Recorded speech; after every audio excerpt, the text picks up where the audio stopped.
Finland! Hi, I'm Julia. I'm Meg. And I'm Dan. And I'm Sarah. Okay, so follow along with our PowerPoint, and when we say change slides, change slides. Okay. Since the 1970s, Finland has progressively altered their education system from the norm. In the 70s, there was a pretty large achievement gap due to socioeconomic factors, but since then, and mainly during the 80s, there was a change as a result of an education system that was publicly funded, promoted equity, good quality, primarily teachers, collaboration and cooperation with the government. Change slide. A little bit about the land of 1,000 lakes. Finland, officially the Republic of Finland, is a Nordic country situated in the Fennoscandian region of Northern Europe. Its capital is Helsinki. The currency is the euro. The official language is Finnish and Swedish. Population is 5,387,000 as of 2011. The life expectancy of people is 79 years, 1.73 children born per month. Literacy is 100%. Type it on Google. Finland for more facts. Change slides. Socialization. According to Ornstein, Levine, and Gutek, a society ensures its unity and survival by means of culture. There are many individuals and institutions that play a part in the children's socialization. The family is the major early socializing agent in every society. Change slide. Okay, this is the part about international context. Based on a standardized test administered by the Program for International Student Assessment, Finland was rated first in science and second in reading and math. And this assessment is conducted every 3 years. Change slides. This is a flowchart discussing how the education system is set up. So you have a voluntary 1-year pre-primary education period where you can choose to go to like preschool, and then it goes straight into when you're 7, you are into the comprehensive schools, which is involuntary. So from the age of 7 through 15, you're doing 9 years of like the basic education. And then you go in through, you can either do like the vocational route or the academic route. And pretty much you have like 100% attendance that kids who are at the age 16 go on to these tracks that they can pick from. And you have to take, the only mandatory test that they're required to take is at the age of 16. So then from like the academic track, you go to university, the doctorate level, yada yada. And on the vocational track, you can go to the polytech schools and then on to employment. Yeah, change slides. So the Finns' education system, they take, like I said, the mandatory standardized test at the age of 16 before, doing the academic or vocational route. The great thing is that, like, compared to the U.S. systems, they don't have a ranking or competition between the students and schools. They're all publicly funded, and it's educators running them, not, like politicians and government leaders who haven't had the experience that educators have in the system. And they all have the same academic goal. Change slides. So a few kind of like things that they kind of go through in their system. In first grade, like, they're top in the math and science, so they start them in first grade in math and science. But they do like music, arts, sports, religion, textiles, and then it goes into like third grade is when you do English, fourth grade Swedish, fifth grade you get into like the bio, geography, history, physics, chemistry. In sixth grade, you have the option to take an exam, and if your teacher, agrees, then you can go on to be taking this state exam. But the test results are publicized. And then another interesting fact is that there was a few articles where it discussed how certain students were held back a few years, but in the end, I guess it always helped them in the long run. So it says that 30% of Finnish students receive some sort of special help in the first 9 years of their schooling. Change slides. So for their teachers, kind of like like a comparison is that they have the same number of teachers in New York City as New York City in Finland, but they only have 600,000 students versus New York City's 1.1 million. So you can kind of see how the student-teacher like ratio would be in classrooms, and their achievement gap academically is the smallest between like their low achieving and their high achieving students. They have 62,000 educators and 3,500 schools. Like I said, 100% of students usually continue on to either the vocational or academic education. 93% graduation rate from high school, which is 17.5 points higher than the U.S. 66% of students are accepted into university. 43% go on to the vocational. And interestingly, though, they spend 30% less per student than the U.S., which is odd for the crazy results. Yeah. Change slides. So about the teachers, their starting salaries are a lot lower than Americans. I think it said that like the average was like 36,000 for American teachers starting off, and the Finnish teachers that were like 23,000. So it's a huge gap. But with this 15 years of experience, they make 102% of what like coming out of college grads would make versus the U.S. high school teachers making only 62%. So they follow a state curriculum, but we like mentioned later in our presentation that they're able to like pick their own methods and pick out their own textbooks. They have few hours in a school day. I think they only spend 4 hours in the classroom, and they do it 2 hours a week for like assessment and like building the curriculum. They give out minimal homework, close to none, up until kind of like, like the later, like their 8th year of school. They kind of get a bit of a jump on homework because they expect their students to take on extracurricular activities after school.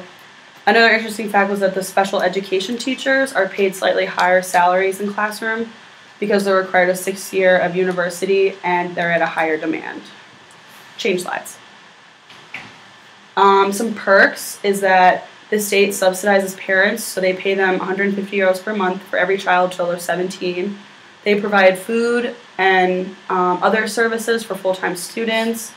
Student health care is free, and big thing is their tuition in universities is free. So I guess, and also it could be why teachers are like a competitive role because, I mean, your tuition's free and they're close to being considered doctors in Finland, so they're at a big demand. Change slides. Oh yeah. We have a YouTube video in here for you to watch at your own. If you just want to watch half of it, that explains enough of what point we're trying to cover, that no matter where you live, the education is the same. Okay, so after you watch that, change slides. Okay, so now we're going to be talking a little bit about how Finland's considered a welfare state. So I have this slide just saying that, however, eliminating barriers to education like income, location, and immigrant status is one of the conceptions of equal opportunity as the development plan of the Ministry of Education states. Everyone should have an equal right to participate in education according to their abilities and special needs and to develop themselves regardless of their financial standing. It is the responsibility of the public authorities to guarantee opportunities for all, irrespective of their age, place, or residence, language, and economic standing, to participate in high standard education and training. So that kind of just sums up like Finland's perspective on education. Change slides. So now kind of going into their welfare state, Finns have constructed a strong welfare state. It prevents certain barriers to education, like chronic bad health or housing shortages that require families to move consistently and create instability in schooling. Finland seems to be widely accepted that equity in education requires both educational solutions and supportive non-educational policies. It's important to note that Finland has relatively low levels of poverty by the standards of other developed countries. Indeed, it has the lowest incidence of poverty of all the countries analyzed by studies, but there is still that question that in Finland, as in most other developed countries, a low level of education is a crucial determinant of being poor. It also is important to note that in Finland, the groups for which educational inequality is a problem includes immigrants. So, change slides. Finland's tax rate and emphasis on education. Finland's overall tax rate is around 49.2% of the GDP. It is relatively high among these countries, generating substantial revenue for a variety of government activities. It's especially strong welfare state whose influence is on education. For education, the national government provides about 57% of total revenues, with the other 43% coming from local revenues. And municipal governments receive grants from the national government for health and social welfare programs. Change slides. Tax rate kind of continued. The highest income tax rate is 49.2%, which I said before. Average 2010 income in Finland is $49,000. Finland's current marginal rate of 49.2% comes into effect at $91,000. The country has been reducing its top marginal rate from 53.5% in 2004 to put more money into the pockets of households in order to fight the effects of inflation. So then I just added that there's a little chart that says individual income tax rates, which is like the national tax in 2012. Change slides.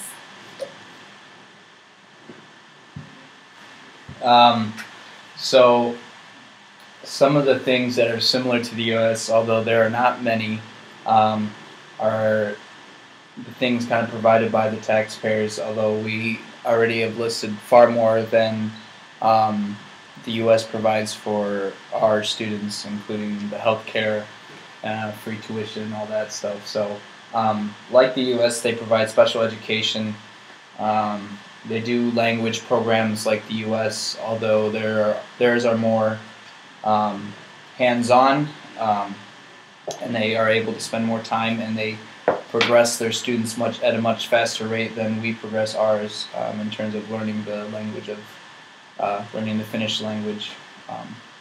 And like ours, they have a particular general education, although theirs stops at 16, and it starts much later than ours. So while our kids are usually in school by age 5 or 6, they don't believe that students need to be in school until the age of 7. And so they start at 7 and end at 16 where they have the exam, and then they choose to go into vocational or go into the university. And then the basic education is funded by taxpayers, although not to the extent that Sarah just talked about. We obviously pay a lot less than 49%. For higher education, there is financial aid that exists. For most people, it's free. We don't have that luxury, but we do have financial aid like they do. We have long summer days, long summer breaks as they do, but we have much longer ones, I think. They have about 60 or a little bit more than 60 days for their breaks, so their summer breaks. And then they also do have some, but very few, private institutions that are religiously or language affiliated. Change slides. Now in the differences in education. So first we should say that in the last decades, U.S. and Finnish education policies have appeared to be moving in the opposite directions. So while U.S. public schools moved to standardized testing, Finnish schools issued nationwide tests to evaluate teachers, students, or schools instead of relying on sample-based testing and school principals to identify potential problems. So while U.S. public schools are locally funded, like we mentioned before, usually from property taxes and rewarded based on higher performance through programs such as the U.S. Department of Education's Race to the Top grants, Finnish schools are nationally funded based on the number of students. So schools are provided additional funding if they have a higher proportion of immigrants or students whose parents are uneducated or unemployed. So in this slide, we're just emphasizing the difference in education. So the Finns have implemented a radically different model of educational reform based on a balanced curriculum and professionalization and not testing. So there's no standardized tests, and there's really no testing at all. Finnish teachers are not monitored or rated based on test scores. Teachers, as well as their students, have a great deal of autonomy, and their system is built on trust. There's more recess than their U.S. counterparts in Finland. They get 75 minutes a day in Finnish elementary schools versus an average of 27 minutes in the U.S. They also mandate lots of arts and crafts, and there's more learning by doing. And there's rigorous standards for teacher certification, which we could also qualify that we have pretty high standards, but they have higher. And they also have higher teacher pay after a certain amount of years. Change slides.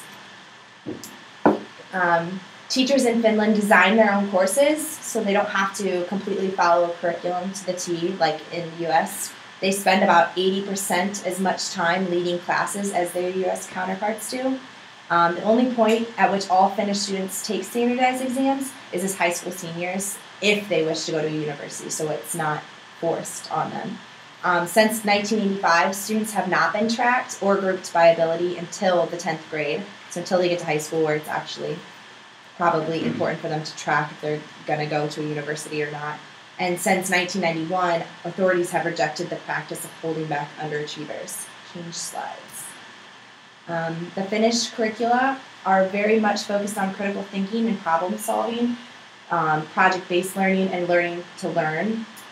There's a lot of collaboration in the classroom, and to us, the Finnish school system might sound like a restless American school child's daydream because the school hours are cut in half, there's little homework, there's no standardized tests, and there's free lunches. Next slide.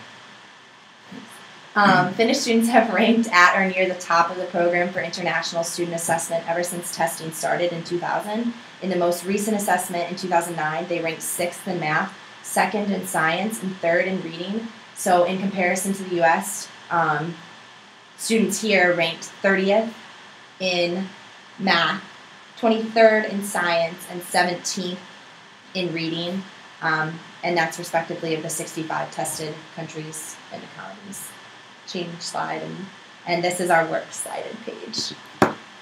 We hope you enjoyed our wonderful presentation. And I think main thing to get away from that is that unlike the U.S. government, Finland has moved away from a decentralized to a more centralized, in which the government determines the curriculum and leaves the autonomous responsibility of books and stuff like that to the teachers, and that's the main thing why they're different. Also, one more point is it wasn't mentioned, but part of the international context I forgot to mention was that it is a half immigrant school system. So a lot of the students that come in are from foreign countries. Do any of you ladies want to add any closing thoughts? I think Finland would be a cool place to live. Yeah, me too. Let's all go there. Yeah, me too. Woo! Bye, Patty.